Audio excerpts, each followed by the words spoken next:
नमस्कार, आप देख रहे हैं प्राइम न्यूज। आपके साथ मैं हूं काजोल नारायण। इस वक्त की बड़ी जानकारी का रुख करेंगे। त्रिवेंद्र सिंह रावत को सुप्रीम कोर्ट से बड़ी राहत मिल गई है। सुप्रीम कोर्ट ने हाईकोर्ट के फैसले पर रोक लगा दी है। हाईकोर्ट का फैसला चौंकाने वाला। सुप्रीम कोर्ट की तरफ से कहा गया है, हाईकोर्ट ने त्रिवेंद्र रावत के खिलाफ जांच के आदेश दिए थे। भ्रष्टाचार के मामले में सीबीआई जांच के आदेश दिए थे, जिस पर अब सुप्रीम कोर्ट ने त्रिवेंद्र सिंह रावत का रास्ता साफ कर दिया है। ये बड़ी जानकारी इस वक्त मिल रही है। भ्रष्टाचार के मामले में सीबीआई जांच के आदेश दिए थे। सुप्रीम कोर्ट ने कहा है कि ये जो हाईकोर्ट का फैसला है वो बहुत ही चौंका देने वाला है।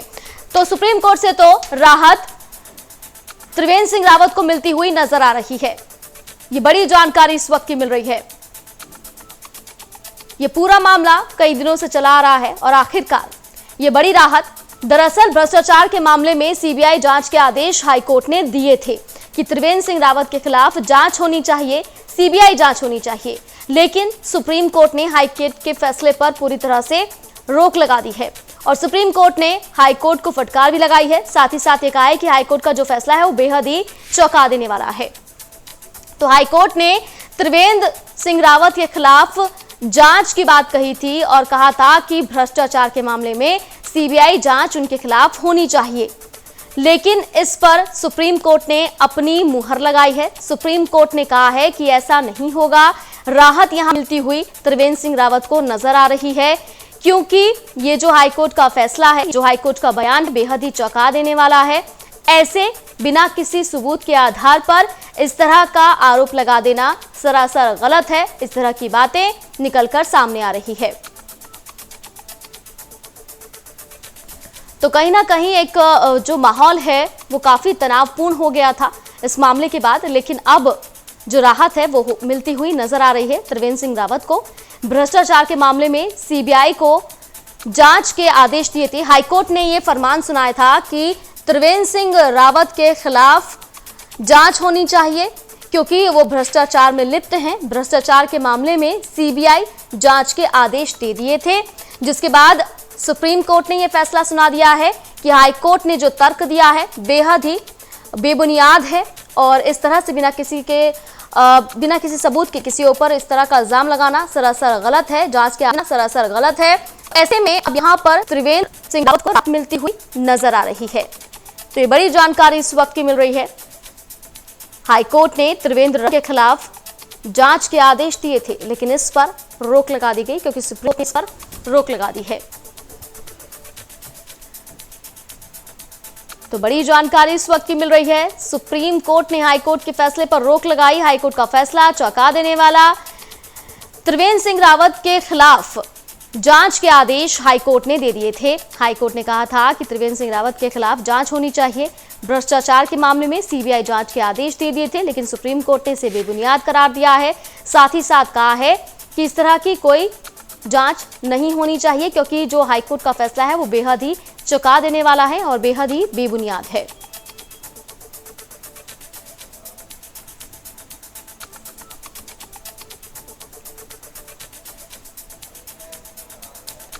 तो भ्रष्टाचार के मामले में सुप्रीम कोर्ट से बड़ी राहत त्रिवेंद्र सिंह रावत को मिली है। दरअसल त्रिवेंद्र सिंह रावत के खिलाफ सीबीआई जांच के आदेश दिए गए थे हाईकोर्ट की तरफ से। हाईकोर्ट ने फरमान दिया था कि त्रिवेंद्र सिंह रावत के खिलाफ भ्रष्टाचार के मामले में जांच होनी चाहिए, सीबीआई इस पूरे मामले की जांच करे। लेकिन इस पर सुप्रीम कोर्ट ने स्टे लगा दिया है। सुप्रीम कोर्ट ने अपना फैसला सुनाया और इस पर रोक लगा दी।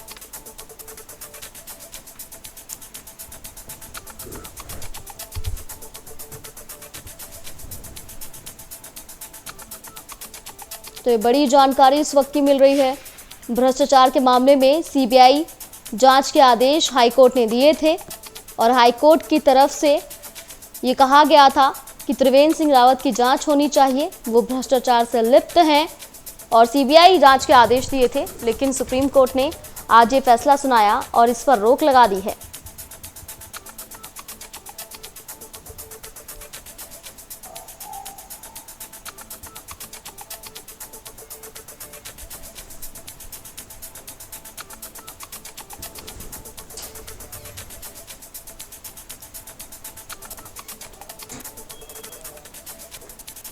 तो ये बड़ी जानकारी इस वक्त की मिल रही है। हाईकोर्ट ने त्रिवेंद्र रावत के खिलाफ जांच के आदेश दिए थे, जांच करे। लेकिन सुप्रीम कोर्ट ने इस फैसले को खारिज कर दिया है और इस पर लगा दिया है। तो एक बड़ी राहत त्रिवेंद्र सिंह रावत को मिलती हुई नजर आ रही है।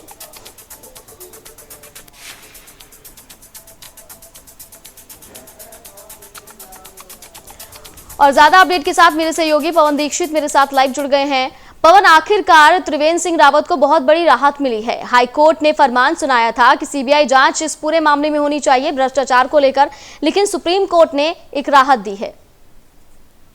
बिल्कुल, आपको बता दें क्योंकि जिस तरीके से इस पूरे मामले में हाई कोर्ट ने स्वतः संज्ञान लेते हुए जो पत्रकार उमेश शर्मा के द्वारा जो एक PIL दायर की गई थी, उस पर जो सुनवाई करते हुए हाई कोर्ट ने जो आदेश दिए हैं, इस पूरे मामले को जो FIR पहले दर्ज की गई थी उसको निरस्त किया जाए और CBI को आदेश दिया बाकायदा कि इस पूरे मामले में नए सिरे से एक FIR दर्ज की जाए और इस पर जो भी भ्रष्टाचार के आरोप मुख्यमंत्री पर लगे हुए हैं उन भ्रष्टाचारों की CBI अपनी तरफ से जांच करे। इसको लेकर के आज घमासान मचा हुआ है। विपक्षी पार्टी जिस तरीके से आज प्रोटेस्ट कर रही है, सरकार मुख्यमंत्री के इस्तीफे की मांग कर रही है, राजभवन पहुंच कर रही है, तो वहीं कांग्रेस ने आज अपना ताकत दिखाते हुए आज एक बड़ा आंदोलन छेड़ा है, जिसे राजभवन कूच किया गया, जिसमें यहाँ पर प्रशासन के द्वारा, पुलिस के द्वारा यहाँ पर उनको राजभवन से पहले ही कांग्रेसियों को रोका गया। प्रदेश अध्यक्ष प्रीतम सिंह, प्रदेश प्रभारी देवेंद्र यादव, पूर्व मुख्यमंत्री हरीश रावत के द्वारा इस प्रोटेस्ट में भाग लिया गया, जिसमें हजारों की संख्या में कांग्रेसी कार्यकर्ता सड़कों पर उतर करके मुख्यमंत्री के इस्तीफे की मांग कर रहे हैं। हालांकि कल ही जब प्रेस कॉन्फ्रेंस करके कांग्रेस ने ये आरोप लगाए थे, मुख्यमंत्री के इस्तीफे की मांग की थी, उसके बाद में बीजेपी के द्वारा सरकार की तरफ से जो विधायक हैं मुन्ना सिंह चौहान, उनके द्वारा एक प्रेस कॉन्फ्रेंस भी की गई थी। उस प्रेस कॉन्फ्रेंस में उन्होंने बताया था कि हम कोर्ट के फैसले का सम्मान करते हैं, लेकिन जो भी निर्णय कोर्ट ने दिया, जो आदेश सुनाया है, उसका मैं निरादर करता हूं। वो एक अद्भुत तरीके से उन्होंने किया है, जिस पर किसी भी प्रकार का अभी तक ना तो मुख्यमंत्री का पक्ष सुना गया, ना ही मुख्यमंत्री को नोटिस दिया गया, एक तरफा आदेश सुनाया गया, उसकी निंदा। बिल्कुल पवन, ये पूरा मामला जो है अभी भी थोड़ा सा उलझा हुआ नजर आ रहा है, चीजें क्लियर नहीं हो पा रही हैं इस पूरे मामले में।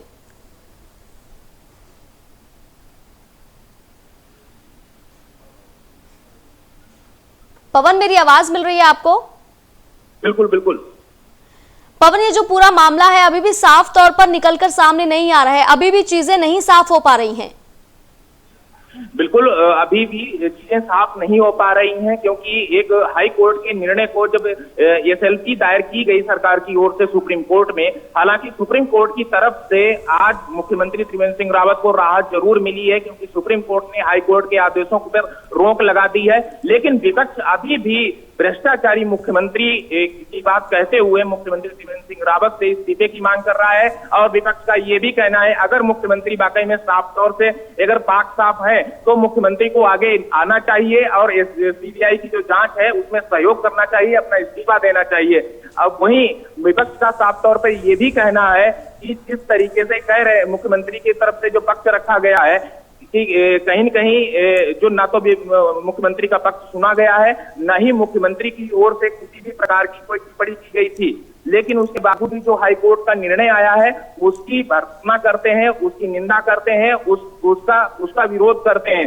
लेकिन कहीं न कहीं जब विपक्ष का ये कहना है, पवन, पक्ष और विपक्ष की तरफ से किस तरह के रिएक्शंस पूरे इस मामले में देखने के लिए मिल रहे हैं, क्योंकि ये बहुत ही गंभीर मुद्दा है। हालांकि सुप्रीम कोर्ट की तरफ से राहत मिल रही है त्रिवेंद्र सिंह रावत को, लेकिन आखिर हाईकोर्ट ने ऐसे फैसला क्यों दिया, क्यों CBI जांच की बात कही, ये चीजें अभी समझ पाना थोड़ा सा मुश्किल है। बिल्कुल, जिस तरीके से हाईकोर्ट ने ये निर्णय दिया है, जिसको लेकर के अब विपक्ष में भी बौखलाहट दिखाई दे रही है कि विपक्ष अब इस मुद्दे को चुनावी मुद्दा बनाने जा रहा है। यही वजह है आज विपक्ष के द्वारा राजभवन कूच किया गया, जहां पर पुलिस के द्वारा पुलिस से काफी झड़प भी हुई है और पुलिस ने हल्का बल का प्रयोग भी किया है। और वहीं जब नेता वहां से नहीं हटे तो कांग्रेसियों को पुलिस के द्वारा गिरफ्तार किया गया है, अब उनको पुलिस लाइन ले जाया गया है। लेकिन विपक्ष का साफ तौर पर यही कहना है कि कहीं न कहीं इसमें भ्रष्टाचार में लिप्त है ये त्रिवेंद्र सरकार, इसी वजह से वो CBI की जांच से बचना चाहते हैं। CBI जांच अगर होगी तो दूसरा पानी का पानी हो जाएगा। अगर सरकार के पास थोड़ी सी भी नैतिकता बची हुई है तो तत्काल प्रभाव से मुख्यमंत्री त्रिवेंद्र सिंह रावत को इस्तीफा देना चाहिए और CBI की जांच। पवन, ये जो याचिका दाखिल की गई थी, इस याचिका में क्या कुछ लिखा गया था, क्या कुछ चीजें निकलकर सामने आई थी? बिल्कुल साफ है, क्योंकि पिछले दिनों जब जून 2020 का एक मामला है, उससे पहले भी उमेश शर्मा के द्वारा कई प्रकार के जो प्रकरण आए थे, उसमें हाई कोर्ट के शरण में उमेश शर्मा गए थे। लेकिन जून 2020 में एक मामला और सामने आया था, जिसमें सोशल मीडिया पर कुछ अकाउंट्स की जानकारी दी गई थी, क्योंकि 2016 का वो मामला था जिस समय मुख्यमंत्री त्रिवेंद्र सिंह रावत झारखंड के प्रभारी हुआ करते थे, वहां के इंचार्ज हुआ करते थे। लेकिन उस समय बीजेपी की वहां पर सरकार थी, रघुवर दास वहां के मुख्यमंत्री थे। उस दौरान एक ऐसा मामला आया था जिसमें मुख्यमंत्री त्रिवेंद्र सिंह रावत ने किसी को लाभ पहुंचाने के लिए अपने पद का प्रयोग करते हुए उससे पैसे लिए थे, जिसका अकाउंट में जो डिटेल्स थी वो उमेश शर्मा ने उजागर की थी। हालांकि सरकार की ओर से यही कहना है कि जो भी अकाउंट उमेश शर्मा के द्वारा दिए गए थे कोर्ट में, उन सब में किसी में भी पैसे का लेन देन नहीं हुआ है।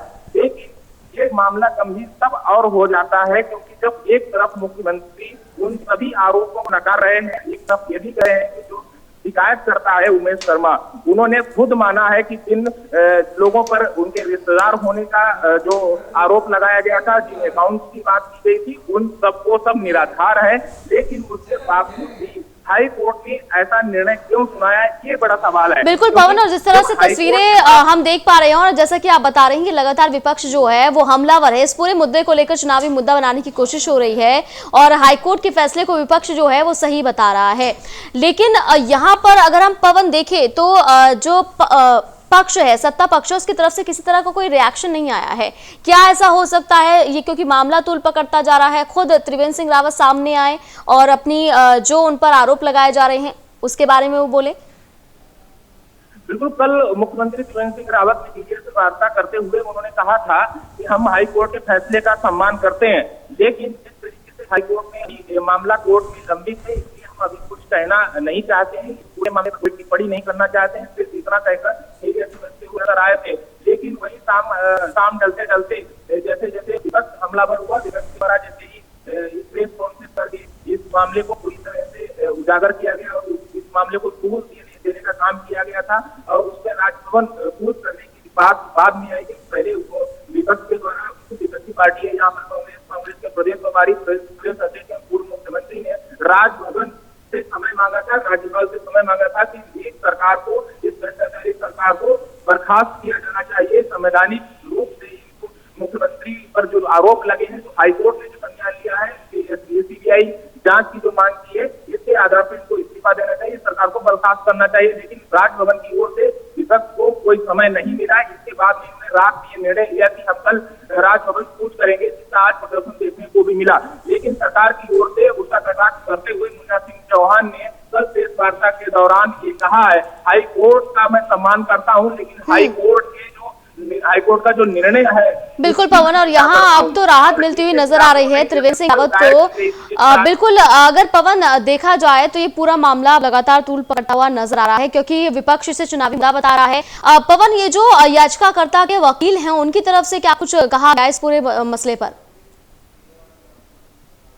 अभी याचिकाकर्ता के जो लॉयर हैं, उनके द्वारा जो कहा गया है कि जो उनके साक्ष्य दिए गए थे उस पर कोर्ट ने काफी गंभीर रूप से उसमें विचार किया है और उनका सभी साक्ष्यों का अध्ययन किया है। उसके बाद में कोर्ट ने यह निर्णय लिया है। हालांकि कोर्ट पर वो भी भरोसा जता रहे हैं और कोर्ट इस निर्णय का सम्मान करते हुए नजर आ रहे हैं। बिल्कुल, बहुत शुक्रिया पवन तमाम जानकारी पहुंचाने के लिए। तो त्रिवेंद्र सिंह रावत को बड़ी राहत मिली है। दरअसल ये पूरा मामला काफी पुराना है और इस पूरे मामले में, भ्रष्टाचार के मामले में सीबीआई जांच के आदेश हाईकोर्ट की तरफ से दिए गए थे, क्योंकि याचिकाकर्ता ने जो याचिका डाली थी उसमें साफ तौर पर भ्रष्टाचार का जो मामला था वो निकलकर सामने आ रहा था। लेकिन अब सुप्रीम कोर्ट से बहुत बड़ी राहत मिली है। सुप्रीम कोर्ट ने हाईकोर्ट के फैसले को चौंकाने वाला बताया है। आगे बढ़ते हुए दूसरी बात करेंगे। कोरोना काल के चलते जहां तमाम उद्योग धंधे प्रभावित हो गए, तो वहीं तमाम लोगों को रोजगार से भी वंचित होना पड़ा है। लेकिन उत्तराखंड सरकार राज्य के लोगों को स्वरोजगार से जोड़ने के लिए मुख्यमंत्री हुनर योजना के माध्यम से तमाम तरह के प्रशिक्षण कार्यक्रम आयोजित कर रही है, जिनका प्रशिक्षण लेने के बाद रोजगार खो बैठे लोग और युवक युवतियों को अपना खुद का रोजगार स्थापित करने में बहुत मदद मिलेगी। डोईवाला में भी क्षेत्र के युवाओं को मुख्यमंत्री हुनर योजना के तहत सफल प्रशिक्षण देकर स्वरोजगार से जोड़ा। इसी को लेकर राज्य मंत्री और वन पंचायत सलाहकार परिषद के उपाध्यक्ष करण सिंह वोरा ने युवाओं से मुलाकात की और उनके जरिए तैयार किए गए उत्पाद का निरीक्षण किया। हमने ब्यूटिशियन का सीखा है और अभी हमने आधे ही सीखा है और बाकी बहुत सारा सीख लिया हमने जैसे। और हम चाहते हैं कि हम ये इसका सीख के और कोई शॉप वॉप खोले अपनी। और अभी लॉकडाउन के टाइम पे काफ़ी सीख लिया है हमने बहुत। कितना फायदा? हमें अभी काफ़ी फ़ायदा हो गया है। और जैसे कि हर महीने हमारे कंपटीशन होते हैं, हर हफ्ते कंपटीशन होते हैं इसमें, हर सैटरडे को जो हमने हफ्ते में सीखा होता है उस कंपटीशन होते हैं और उसमें प्राइज़ होते हैं। सबसे पहले तो मैं अपनी जो सरकार है बहुत धन्यवाद करना चाहता हूँ और माननीय मंत्री को धन्यवाद करना चाहता हूँ जो इस तरह के कार्यक्रमों का संचालन कर रहे हैं, जो प्रशासन के माध्यम सरकार के माध्यम से योजना चल रही हैं और वास्तव में उन योजनाओं का युवाओं को बहुत लाभ मिल रहा है और आने वाले समय में और ज़्यादा मिलेगा। क्योंकि अभी लॉकडाउन की स्थिति में बहुत नौकरियां गई हैं, परिस्थितियां बड़ी गंभीर हुई हैं, तो ऐसी परिस्थिति में स्वरोजगार एक बहुत अच्छा साबित हुआ है। जो लोग बाहर से आए हैं वो भी स्वरोजगार को अपना रहे हैं। मैं अपने आप को बड़ा भाग्यशाली समझता हूं कि हमारी संस्था को ये कार्य करने का मौका मिला और मैं चाहता हूं कि हमें आगे भी इस तरह से सरकार अगर कोई मौका देती रहेगी तो हम स्वरोजगार के लिए बहुत सारा काम करते रहेंगे। जो महिलाएं हैं इन्होंने काम सीखा भी है और वो काम करना शुरू भी कर दिया है, प्रोडक्ट बना रहे हैं। हम उनके लिए मार्केटिंग करके एक मार्केट लिंक प्रदान कर रहे हैं ताकि वो अपने सामान को बेच के उसका लाभ कमा सकें। उत्तराखंड में 2 नवंबर से 10वीं 12वीं कक्षा के स्कूल खुलने जा रहे हैं, लेकिन इससे पहले ही अपनी सूझबूझ दिखाकर पौड़ी में कई सरकारी और गैर सरकारी शिक्षक खुद का कोरोना टेस्ट करवाने लगे हैं। जबकि प्रदेश सरकार की एसओपी में स्कूल खुलने पर कोरोना टेस्ट की अनिवार्यता तो छात्रों के लिए रखी गई है, न ही शिक्षकों के लिए। लेकिन फिर भी शिक्षक कोरोना टेस्ट को स्कूल खुलने से पहले जरूरी समझ रहे हैं। शिक्षकों की सूझबूझ को अपर निदेशक माध्यमिक शिक्षा महावीर सिंह बिश ने सराहा है। उन्होंने बताया कि कोरोना टेस्ट की अनिवार्यता का सुझाव वो शिक्षा मंत्री अरविंद पांडे की वर्चुअल मीटिंग में रखा गया था। साथ ही उन्होंने ये भी सुझाव रखा था कि शिक्षकों और छात्रों की थर्मल स्क्रीनिंग भी स्कूल पहुंचने पर की जाए। लेकिन स्कूल खोलने के लिए जो एसओपी जारी की गई है उसमें इस सुझाव का जिक्र बिल्कुल भी नहीं था। लेकिन फिर भी अपनी प्राथमिकता को लेकर वो कोरोना टेस्ट कराते हुए नजर आ रहे हैं। देखिए, कोरोना को देखते हुए अब विद्यालय हमारे 2 नवंबर से खुल रहे हैं। तो माननीय मंत्री जी की एक वर्चुअल मीटिंग थी जिसमें अभिभावकों की क्या राय है, शिक्षकों की क्या राय है, इस संबंध में एक बैठक थी। कैबिनेट के बैठक से पहले माननीय मंत्री जी ने लिया था। तो उसमें मैंने एक सुझाव दिया था कि विद्यालय खुलने से पहले शिक्षकों का कोरोना टेस्ट भी होना चाहिए, क्योंकि कई शिक्षक वो अपने विद्यालय में नहीं हैं बल्कि वो देहरादून में हैं या कहीं शहरी क्षेत्रों में और ऐसे क्षेत्रों में हैं जहाँ पर कोरोना भी पाया गया है। लेकिन जो विभाग की तरफ से एसओपी जारी की है उसमें ऐसा कोई मैंडेटरी नहीं है कि शिक्षकों को कोरोना टेस्ट करवाना ही है। कुछ जगहों पर शिक्षक स्वयं अपना कोरोना टेस्ट कर रहे हैं और कई जगह पे खंड शिक्षा अधिकारी और मुख्य शिक्षा अधिकारियों ने भी स्वयं से एक इंटरेस्ट लिया है। और ज्यादा अपडेट के साथ मेरे सहयोगी भगवान सिंह मेरे साथ पौड़ी से जुड़ गए हैं। भगवान सिंह, 2 नवंबर से 10वीं और 12वीं के स्कूल खुलने जा रहे हैं उत्तराखंड में। इससे पहले हम देख रहे हैं कि काफी अलर्टनेस, काफी जागरूकता शिक्षकों और छात्रों में दिखाई दे रही है।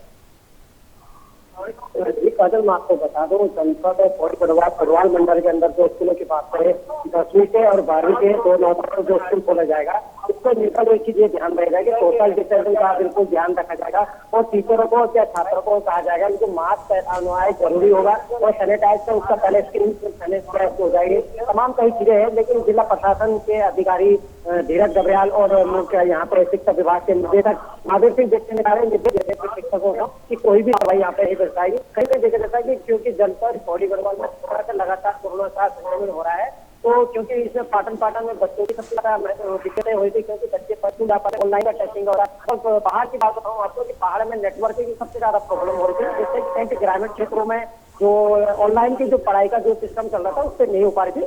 और उस सिस्टम के कारण से वहाँ पे कल जब यहाँ पे वो जिलाधिकारी महोदय और जिलाधिकारी महोदय धीरज गबरियाल से इससे संबंध में गए तो उन्होंने कहा कि 2 नवंबर को जो स्कूल खोले जाएंगे वो क्या समाधान होगा, क्या किस आधार पर इनसे स्कूल खोले जाएंगे। तो कहीं ना कहीं थोड़ा सा बच्चों में भी अभी खुशी है, लेकिन 10वीं या 12वीं की क्लासों की बाकी छोटी क्लास के लिए अभी धीरे धीरे कहीं ना कहीं देखा जाता है जिस तरह से लॉकडाउन 5 का हुआ है तो ऐसे धीरे धीरे करके स्कूल का भी स्थिति यही होगी कि स्कूल पूरा खुले जाएगा।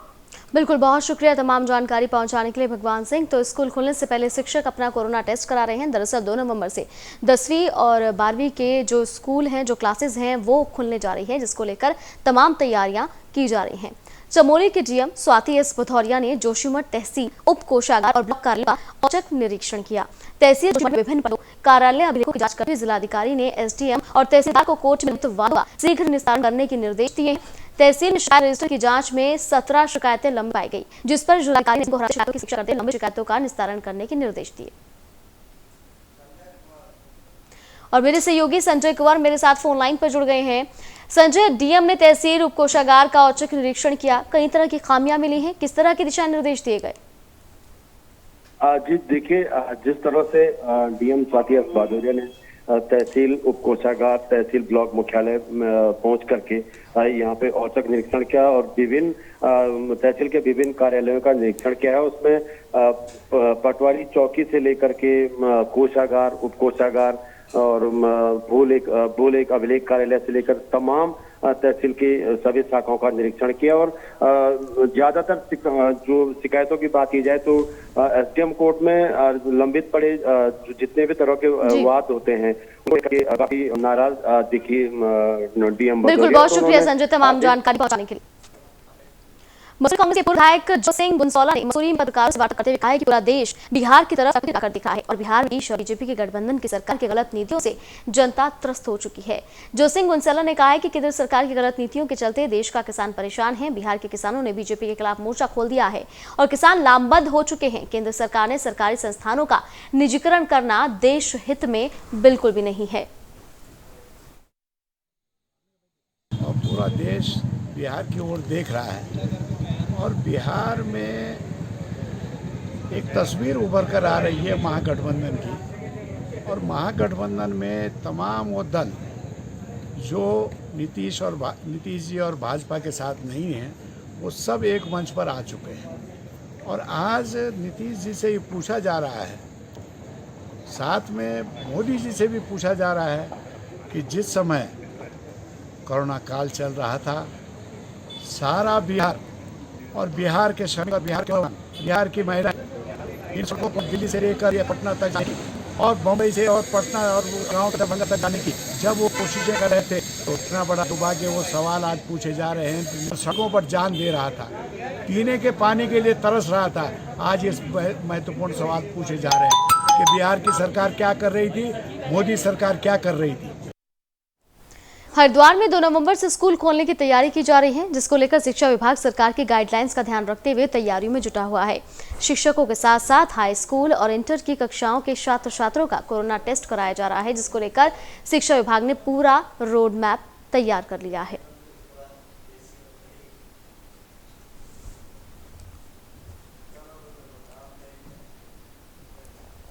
उधम सिंह नगर के कीशा विधानसभा में आम आदमी पार्टी के कार्यकर्ताओं के जरिए बैठक का आयोजन किया गया। इस बैठक में आम आदमी पार्टी के प्रदेश प्रभारी दिनेश मोहनिया और प्रदेश अध्यक्ष एसएस कलेर मौजूद रहे। बैठक में आप कार्यकर्ताओं के जरिए 2022 में होने वाले चुनावों पर चर्चा की गई। इस दौरान प्रदेश अध्यक्ष एसएस कलेर को बने हुए 20 साल हो गए हैं, लेकिन बावजूद इसके कांग्रेस और बीजेपी ने उत्तराखंड को सिर्फ लूटने का काम किया है और प्रदेश की भोली भाली जनता को बेवकूफ बनाने का काम किया है।